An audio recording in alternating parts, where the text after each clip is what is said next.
So Okay, I guess God of now High School is the last one. let's get on to this. Okay. I think this episode had the best animation of the year for this for the season. Oh, really? Yeah. Um, I'm just gonna be. I really enjoyed the music. Oh, the I'm just music is gonna. great. I'm just gonna put it out there. I really, really, really, really love what they did with the music, especially with the sixth guy who showed up, the national treasure wielder, Yeah. and like his backup. Like I liked how they so that was music in and of itself, but then they combined that music with like the battling motif. So like it wasn't like a brand new song. It was like a combination of two songs, but it worked so it was basically like a not a remix, but it was just like not an acoustic version, but it was just a different version of the battle song. And then eventually, of course, the orchestra came in and took it over when it was like the commissioners outside washing Knox. Like Knox, it just seems like they're just fodder unless it's like the generals or some shit like that. But anyways, the music during those last like 10 to 7 minutes was just it like it was like My Hero Academia level. Like this is matching everything perfectly. I love it, I love it, I love it. It's adding something to the show. Oh yeah. It was. This is other than maybe like the second episode. Mm-hmm. I would say like this has the best like long stretches of really really really good animation. Yes. Like the drumming, a lot of it seemed rotoscoped, Oh, which was yes, the really drum, the way cool. they animated them playing the instruments, I was Yeah, like, that this was really is some sick. good shit. The fight, Homeboy dancing before he got yep, that started. was sick. The Yeah. both sides of the fight were really well done. We got to see a Mm-hmm. lot more powers and abilities. Um, Yeah, I want more of the commissioners. I feel like it's definitely coming, but I also no, I want explanations of their so powers. this is where I was gonna go because while it's looked really really good and sounded really Mm-hmm. really good, this episode is exactly the microcosm of my complaint about their whole adaptation of this series, which is when you get to this is the culmination for most of the action of the first. It's like the like as you The saw at first the end season. when Ilpio pulled out the big guns, right? Like there was a Mm-hmm. story that was being told about how he had this relationship with Mori going way back. He looked at him like basically like a brother and Mm-hmm. was waiting for his opportunity in a fated kind of way to help him grow and get to the next level. And none of that is really explained well, but the episode builds to the reveal because I think they say something in the previous episode, maybe it's the beginning of this one, where Mira is like it's almost like he's trying to teach him like Yeah. while they're fighting, Yeah. and it's obviously yes, that's exactly what's happening. He's building him up, he's prepping him, he's taking it easy, he's pushing him, like, but they're basically condensing a training arc into a fight in order to get to the next peak of the story where Maury's gonna do some other stuff. And it's a really good idea for like a an episode. I like the way they Mm-hmm. executed this episode, but I like it a lot because I know a lot of the backstory that they skipped or they condensed for the show. Oh. So it's more impactful for me as a reader when Ilpio does what he does, or when like for example, like all those drummers, those that's like the homeless something association members. That's what like the sixth seat is leading, but they're only Mm. shown in one scene prior to this, where when he gets the card, when like the six are called to assemble, and he gets the card, and Yeah. basically he's in a subway station with some other homeless people, and someone like low key rolls up and like hands it to him. You don't have any idea who this character is. You're not hyped for him to do anything. So when he busts out in this episode like all the national treasures and he's got his backing people, you didn't get scenes before of him really like getting the troops together and priming you that something really cool is going to happen. It just happens. And it's awesome, but there's no Mm. context. Yes. And that's been my I complaint about this adaptation, is that I get that they're trying to jam the whole first arc into a one core like season. Mm-hmm. And I also get that this is a shonen battle show, and so there's not actually a lot of depth to anything. But just because an idea doesn't have a lot of depth doesn't mean that you can get away with not preparing the audience for the cool stuff that you want to show them. You have to give enough background information where people are anticipating cool things happening. The reason why people like anticipate cool stuff happening is just because the production level of the show has been really, really high. Like that, and I've read this in a lot of places, and I've heard a lot of people say this about this season, which is it looks great, it sounds great, it's a tournament arc, it kind of gets to the point on that stuff really, really fast, and people appreciate it, but there's like no additional story hype or character hype for anything that happens, because it all happens so quickly and without any foreshadowing. So I loved this episode, but I understand that I loved it because I had so much more context. If I had not read anything, I don't know if I would care as much about what the fuck was happening. Like all the Nox stuff, like the Nox stuff is basically the story, but it's a story almost totally disconnected from all the characters that have speaking lines in the show. So, you know, I think it's really really good, but it has problems. Oh, I agree. I mean, one of the notes that I wrote down was basically just keep giving me the fights. Like at this point, it's like I don't know what's going on, and I don't particularly care anymore either.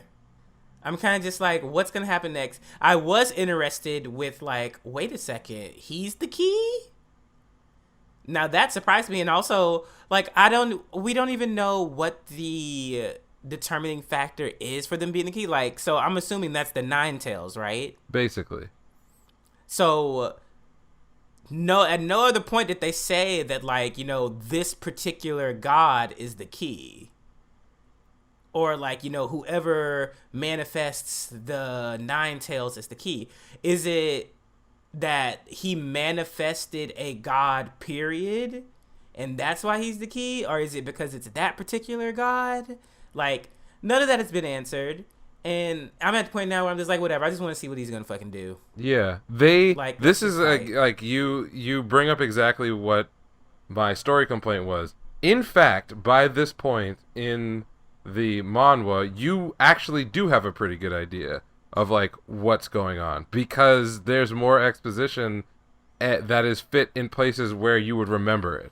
In the show, they kind of at this point have told you that Nox's goal is to reawaken and bring into this world a fallen god that rejects all the other gods, right? Yes. And you've actually seen in the show on 3 separate occasions some ability to like open gates to other places in order to like bring down power or make attacks. And literally in this episode, they get a manifestation of some god to power up that sword attack that's supposed to like take out most of the city, right? Like you see that, but they don't tell you that's what you're seeing. You're sort of interpreting this from how serious everyone is treating what's going on, right? Like Park Mujin, like they have like a really brief conversation, like, you know, aha, I know your big plan, but you're not going to get away with it this time. Like that was like the thrust of the conversation. But the thing is, if the audience doesn't know what the fuck they're talking about, then how it connects to like their main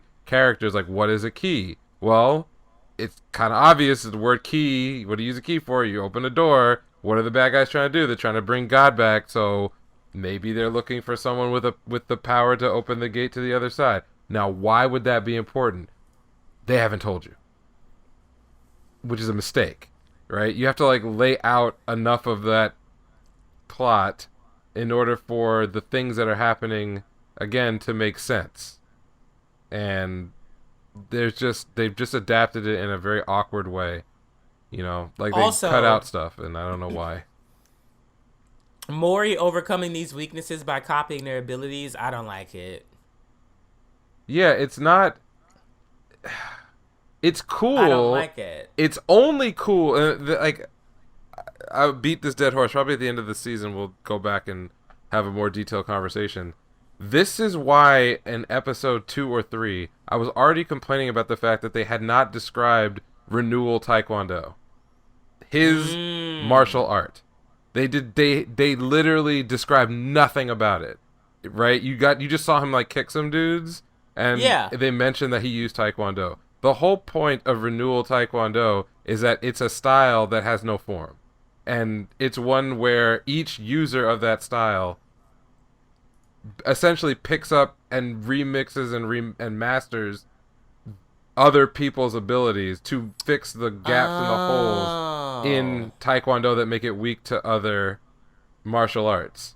And that Mori has like ability to replicate and copy and adjust to attacks that he receives, which is what makes him strong, right? And then he can not only use his like that they make a big deal in the manhwa at this point about there are like the three kick technique where he sort of floats around like guys and is able to like hit them from like multiple angles simultaneously. Like that's Mm-hmm. his style, and then all the other stuff is that he's copying from people is supportive of that. And then of course later on, power ups and get stronger and learn new stuff.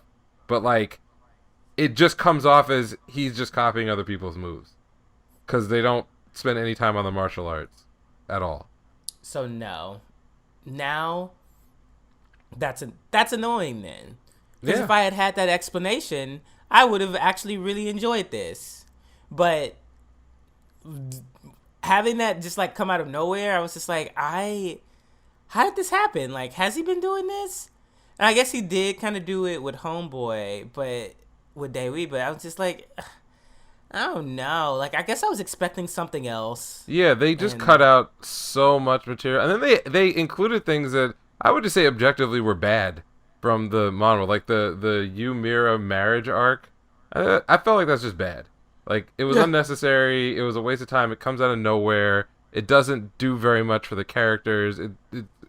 You could have if you cut that and then just left in a lot of the better exposition explanation and slowed down some of the fights so that like you can get that really cool like there's a particular way that the um that Mori is drawn when he does his own taekwondo techniques where you can see like after images of like he's moving so fast he's hitting these people simultaneously that I thought those would be in the show because those are the most gorgeous iconic panels out of the manhwa. It's not even there. They represent his speed by having these little like arcs of a hit on like a falling body in real time, and it's just such a disappointment. Like there's just elements as good as it looks, as good as like the production has been on so many things in the show.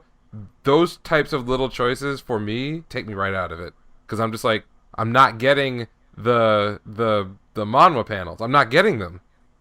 Like in Fire Force, there are multiple occasions where you could just line up the frame from the episode against the panel, and it's identical, just in color and looks great. yeah, Like the Flammy Ink, like when Ogun like powers up and he has that shot where he has all the tattoo lines going all over his body. That is a direct like remake of from the a panel. manga panel, like a closing panel from a chapter. It is like line for line. It is beautiful. Oh, So it sounds like I'm down on it. I'm just voicing my criticism of the way it was adapted. I still that's valid. I've enjoyed it all the way through, but I know I am enjoying it way more because I'm a reader, and so I'm just gonna end my part of this the same way I've ended almost every other part, which is go read the manga. It is it is in for those who don't read these things. Manhwa's, at least this particular one, is in full color, so you're not losing a lot of detail. In fact, you're getting a lot more of it back than what they're including. Go read it. This is like where to me this is where God of High School picks up and becomes the ill thing that it is. Like this point in the story is when like the switch gets flipped and like even iller stuff is down the line. Just go read it. Just read it.